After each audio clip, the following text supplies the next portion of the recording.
వి gold trusted gold buyers మీరు తాకట్టు పెట్టిన బంగారాన్ని విడిపించి ఈ రోజు ఉన్న మార్కెట్ ధరకు కొనబడను.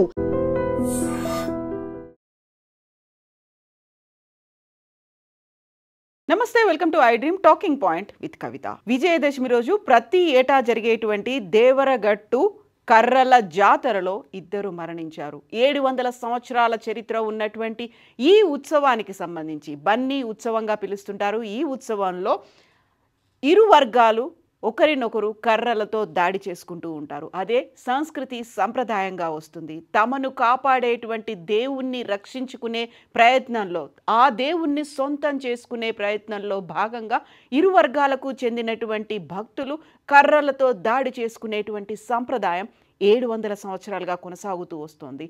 కర్నూలు జిల్లా హోళగుంది మండలంలో ఉన్నటువంటి దేవరగట్టులో 800 అడుగుల ఎత్తు మీద ఉన్నటువంటి మాళ మల్లేశ్వర స్వామి కళ్యాణోత్సవం అనేది దసరా రోజు జరుగుతుంది. మల్లేశ్వర స్వామి అమ్మవార్ల కళ్యాణోత్సవం జరిగిన తర్వాత ఊరేగింపుగా వెళ్తున్నటువంటి స్వామి అమ్మవార్ల విగ్రహాల్ని స్వంతం చేసుకోవడానికి అక్కడ ఇరు వర్గాలు అంటే 3 గ్రామాల ప్రజలు ఒకవైపు, 7 గ్రామాల ప్రజలు మరొక వైపు ఉండి కర్రలతో దాడి చేసుకుంటూ ఉంటారు. కరోనా సమయంలో కూడా అప్పుడు 144 సెక్షన్ ఉన్నప్పటికీ కూడా భక్తులు తమకున్నటువంటి సంస్కృతి సంప్రదాయాలు ఆచారంగా తరతరాలుగా వస్తున్నటువంటి పద్ధతిని పాటించడానికే 144 సెక్షన్ని కూడా ఎదిరించారు. కరోనా సమయాన్ని కూడా ధిక్కరించి ముందుకొచ్చినప్పటికీ కూడా ప్రతిసారి ఇలా రక్తసిక్తం అవుతోంది. ఒక రకంగా హింసగా చెప్పినప్పటికీ అది భక్తి శ్రద్ధలతో కూడినటువంటి ఒక సంప్రదాయం, ఒక తంతుగా మాత్రమే భక్తులు భావిస్తూ వస్తూ ఉంటారు. 700 సంవత్సరాల నుంచి కొనసాగుతున్నటువంటి ఈ చరిత్ర ఇప్పుడు కూడా అలాగే కంటిన్యూ అవుతోంది. 2023లో కూడా ఇద్దరు భక్తులు మరణించారు. 2017లో ఒక భక్తుడు మరణించాడు. ఆ కర్రల కొట్లాటలో భాగంగా జరిగినటువంటి స్టాంపీడ్లో, తొక్కిసలాటలో 2017లో చనిపోయారు. ఆ తర్వాత ఇప్పుడు 2025లో నిన్న జరిగినటువంటి విజయదశమి కర్రల ఉత్సవంలో కూడా, కర్రలతో కొట్లాడుకునే ఉత్సవంలో కూడా, బన్నీ ఉత్సవంగా పిలిచేటువంటి ఈ ఉత్సవంలో ఇద్దరు చనిపోతే 5గురు తీవ్రంగా గాయపడ్డారు. 100 మందికి పైగా గాయాల పాలయ్యారు. అయితే అక్కడ కూడా ఒక నమ్మకం, స్వామి అమ్మవార్లకు చెందినటువంటి పసుపుని కనుక పూసుకుంటే ఆ దెబ్బలు, ఆ నొప్పులు తగ్గిపోతాయని. అక్కడ రక్తం చిందించడం అనేది భక్తికి, శక్తికి, నమ్మకానికి ప్రతిరూపంగా ఈ బన్నీ ఉత్సవం అనేది కొనసాగుతూ వస్తోంది. ఈ కర్రలు కొట్టుకునే సమయంలో నెరణికి తండ, కొత్తపేట గ్రామాలు అని ఈ 3 గ్రామాలు ఒకవైపు ఉంటే అరికెర తండ, సులువాయి, ఎల్లార్తి, కురుకుంద, బిలేహాల్, విరూపాపురం ఈ గ్రామాలు 7 గ్రామాల ప్రజలు ఒకవైపు ఉండి కొట్టుకోవడం అనేది. 3 గ్రామాలు 7 గ్రామాలు బయటి వ్యక్తులు ఎవరూ రాకుండా కట్టడి చేసే ప్రయత్నాన్ని పోలీసులు చేస్తుంటారు.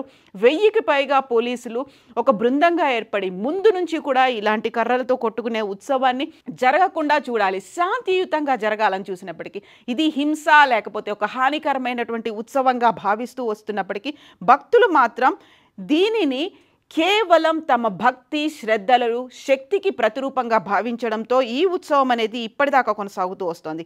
ఇక దేవరగట్టు బన్నీ ఉత్సవానికి ఇలాంటి చరిత్ర ఎందుకు ఉంది?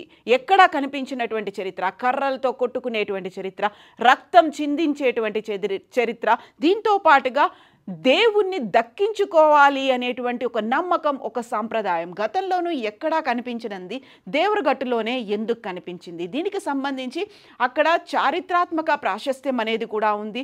హిస్టారికల్గా చూసినట్టయితే అక్కడ ఉన్నటువంటి 2 గ్రూపుల మధ్య గొడవ అనేది జరిగింది. ఆ ఇద్దరిని రాక్షసులుగా ప్రతిబింబించేవాళ్ళు.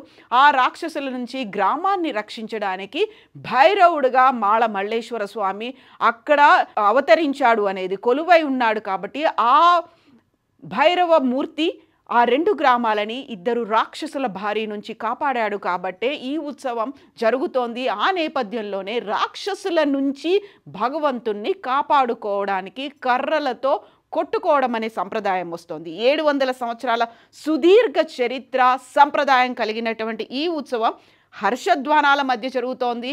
ఎట్ ద సేమ్ టైం హింసాత్మకమైనటువంటి కర్రలు తో కొట్టుకోవడం, ఒకరి మీద ఒకరు దాడి చేసుకోవడం, తలలు పగులుతూ ఉంటాయి, రక్తం చిందిస్తూ ఉంటుంది, గాయపడుతూ ఉంటారు. అయినప్పటికీ కూడా అఫీషియల్గా 100 మంది గాయపడ్డారు నిన్న రాత్రి జరిగినటువంటి ఈ ఉత్సవంలో అని చెప్పినప్పటికీ అంతకు మించి కూడా హాస్పిటల్స్కి వెళ్లకుండానే అక్కడ ఉన్నటువంటి పసుపుని రుద్దుకొని ఇళ్లకు వెళ్ళిపోయినటువంటి భక్తుల సంఖ్య ఇంకా ఎక్కువగానే ఉంది అనేటువంటిది అక్కడ ఉన్నటువంటి భక్తులు చెప్తున్నటువంటి మాటను బట్టి తెలుస్తోంది. పురాణాల ప్రకారం పూర్వకాలంలో మల్లాసుర అనే రాక్షసులు ఆ గ్రామంలో శాంతిని విఘాతం కలిగించేలా చర్యలు చేశారు. వాళ్ళు చేస్తున్నటువంటి చర్యల వల్ల గ్రామంలో శాంతి అనేది పోయింది. కాబట్టి శాంతి విఘాతం కలిగించినప్పుడు భైరవ రూపంలో అవతరించిన ఆ దేవుడు రాక్షసులను వధించి ప్రజలకు శాంతిని కలిగించాడు. కాబట్టి ఆ ఘటనకు గుర్తుగానే ఈ సంప్రదాయం ఇప్పటికీ కొనసాగుతూ వస్తోంది. దేవుడు రాక్షసులను సంహరించినటువంటి సంఘటనను తలుచుకుంటూ భక్తులు భైరవ దేవుడి ఉత్సవాన్ని సొంతం చేసుకునే ప్రయత్నం జరుగుతుంది. అందులోనే కర్రలతో కొట్టుకునేటువంటి ఈ ఉత్సవం అనేది కొనసాగుతూ వస్తోంది. గాయాల పాలైన అది దేవుడి ఆశీర్వాదంగానే భక్తులు భావిస్తూ వస్తుంటారు. ఈ ఉత్సవంలో రక్తం చిందించడం అనేది ఒక పవిత్రమైనటువంటి కార్యం. పోరాటంలో చిందించే ప్రతి రక్తపు బిందువు వారి భక్తి, శక్తి, పూర్వీకుల ఆచారాల పట్ల ఉన్నటువంటి నిబద్ధతకు ప్రతీకగా భావిస్తుంటారు. కాబట్టి అక్కడ వేల సంఖ్యలో యాక్చువల్గా నిన్న జరిగినటువంటి ఈ బన్నీ ఉత్సవంలో 2 లక్షల మంది భక్తులు పాల్గొన్నారు అనేటువంటిది ఒక అంచనా వేస్తున్నారు. సో అక్కడ గాయాలు పాలైన, రక్తం చిందించిన, తలలు పగిలిన, ఇంకా ఎక్కడ దెబ్బలు తగిలినా అవి దేవుడి ఆశీర్వాదంగా మాత్రమే భావిస్తుంటారు. శుభాన్ని కలిగించేటువంటి ఒక అంశంగా కూడా వాటిని భావిస్తుంటారు. కాబట్టి అది ఒక పూజలో ఒక ప్రక్రియగా భావించేటువంటి ఒక నమ్మకం కూడా కొనసాగుతూ వస్తుంది. ప్రతి ఏటా అనేక మంది భక్తులు గాయాల పాలవుతూ ఉంటారు. అక్కడ తీవ్రమైనటువంటి గాయాలతో వికలాంగులు అయినటువంటి సంఘటనలు ఉన్నప్పటికీ కూడా సంప్రదాయాన్ని ఇప్పటికి కూడా కొనసాగిస్తూనే ఉన్నారు. 1000కి పైగా పోలీసులు బృందాలుగా ఏర్పడ్డారు. 50 సీసీ కెమెరాలను ఏర్పాటు చేసి ఈ ఉత్సవాన్ని పర్యవేక్షిస్తున్నారు. ఇక 30 చెక్ పోస్టులని కూడా ఏర్పాటు చేసినప్పటికీ బయటి ప్రాంతాల నుంచి వచ్చేవారు ప్రమాదకరమైనటువంటి వస్తువులు, కేవలం కర్రలు మాత్రమే కాకుండా రాళ్లు కావచ్చు, ఇతర ప్రమాదకరమైన హాని కలిగించేటువంటి వస్తువులు తీసుకురాకుండా 30 చెక్ పోస్టులను ఏర్పాటు చేసి అత్యవసరమైనటువంటి చికిత్స అందించడానికి అక్కడే హెల్త్ చెక్ పోస్టులను కూడా ఏర్పాటు చేశారు. మొత్తంగా ఈ 700 ఏళ్ల సంప్రదాయాన్ని పాటించడం, కేవలం కర్రలతో కొట్టుకోవడం మాత్రమే కాదు, అక్కడ నియమ నిష్టల్ని కూడా పాటించడం అనేది భక్తులు తరతరాలుగా చేస్తున్నటువంటి ఒక సంప్రదాయంలో భాగంగా వస్తోంది. ఉపవాసాలు ఉంటారు, కఠినమైనటువంటి ఆహార నియమాల్ని కూడా పాటిస్తూ ఉంటారు. ఎట్ ద సేమ్ టైం తీసుకోవాల్సినటువంటి దీక్షలు కూడా తీసుకుంటూ ఉంటారు. అయినప్పటికీ ఇది ఒక హానికరమైనటువంటి, ప్రమాదకరమైనటువంటి చర్య అనే మాటని మాత్రం భక్తులు ఒప్పుకోరు. 700 ఏళ్ల నుంచి వస్తున్నటువంటి ఒక సంప్రదాయాన్ని తాము కూడా కొనసాగిస్తున్నాము. ఒకవేళ కరోనా లాంటి విపత్కరమైనటువంటి పరిస్థితులు వచ్చినప్పటికీ, లేకుంటే వర్షాలు, వరదలు వచ్చినప్పటికీ కూడా కొద్దిగా భక్తుల సంఖ్య తగ్గుతుందేమో కానీ ఆ సంప్రదాయం మాత్రం ఇప్పటికీ కూడా కంటిన్యూ అవుతూనే ఉంది. ఒకవేళ దేవుడు మనల్ని రక్షించేటువంటి ఒక నమ్మకం ఉంది, 700 ఏళ్ల నుంచి అది కొనసాగుతూ వస్తుంది అనుకున్నప్పుడు, ఇప్పుడు మారుతున్నటువంటి సంప్రదాయమో లేకపోతే మారుతున్నటువంటి కాలానికి తగ్గట్టుగా హానికరంగా కాకుండా దాన్ని మన పద్ధతిని కొంచెం మార్చుకుంటే బాగుంటుంది కదా అనేటువంటి నమ్మకాలు, అభిప్రాయాలు ఉన్నప్పటికీ కూడా ఖచ్చితంగా ఈ 3+7 10 గ్రామాల ప్రజలు దేవరగట్టులో ఈ కర్రలతో కొట్టుకునే బన్నీ ఉత్సవ సంప్రదాయం మాత్రం ఇప్పటికీ కొనసాగుతూనే వస్తుంది. ప్రతి ఏటా విజయదశమి రోజు చెడుపై మంచి సాధించినటువంటి సంకేతానికి గుర్తుగా అక్కడ విజయం సాధించాం కాబట్టి, అక్కడ చెడు అనేది ఉంది కాబట్టి ఆ రాక్షసులు వచ్చి దేవుణ్ణి తీసుకెళ్ళిపోకుండా తమని తాము రక్షించుకోవడంలో భాగంగా భగవంతుణ్ణి కూడా రక్షించడం, భగవంతుణ్ణి సొంతం చేసుకోవడం అనేటువంటి ప్రయత్నం. సో ఒక మంచి సాధించిన విజయంగా దీన్ని భావిస్తుంటారు. ఎక్కడ గాయపడ్డ తర్వాత కూడా దానికి సంబంధించి ఒక బాధని కానీ, ఆవేదనను కానీ, కన్నీరు కానీ రాకపోవడం అనేది ఇక్కడ ఒక ఆశ్చర్యాన్ని కలిగించే ఒక వింతైన ఒక సంస్కృతి, ఎక్కడా కనిపించినటువంటి విచిత్రమైనటువంటి సంప్రదాయం కూడా ఇది.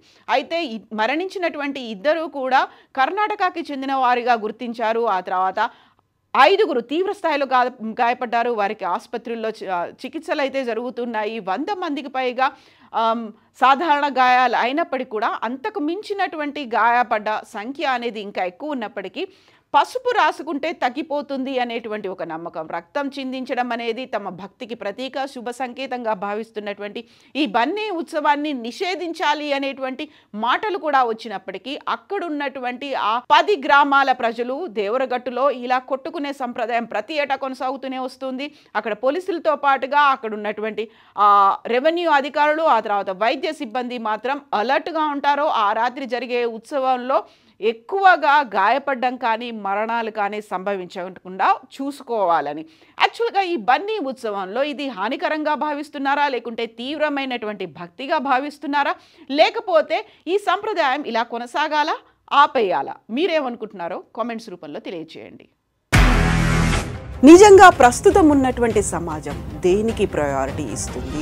ఆర్థిక సంబంధాల చుట్టూ మాత్రమే తిరుగుతుంది. మళ్ళీ ఎన్నికలంగానే చాలా విరక్తి కలుగుతుంది. మంచి అనిపిస్తుంది కదా, లేడీస్ కూడా ఛాలెంజింగ్ జాబ్స్ చేసినప్పుడు చాలా బాగుంటది. ట్రాఫిక్ అసిస్టెంట్స్ గా నియమించిన ట్రాన్స్జెండర్స్ అందరితో సాల్యూట్ చేయించుకుంటున్నారు. ఫుడ్ డెలివరీ ఇవ్వటానికి వెళ్ళినటువంటి డెలివరీ బాయ్ అనిల్ పై కళ్ళ ముందు పెళ్ళండి కొట్టి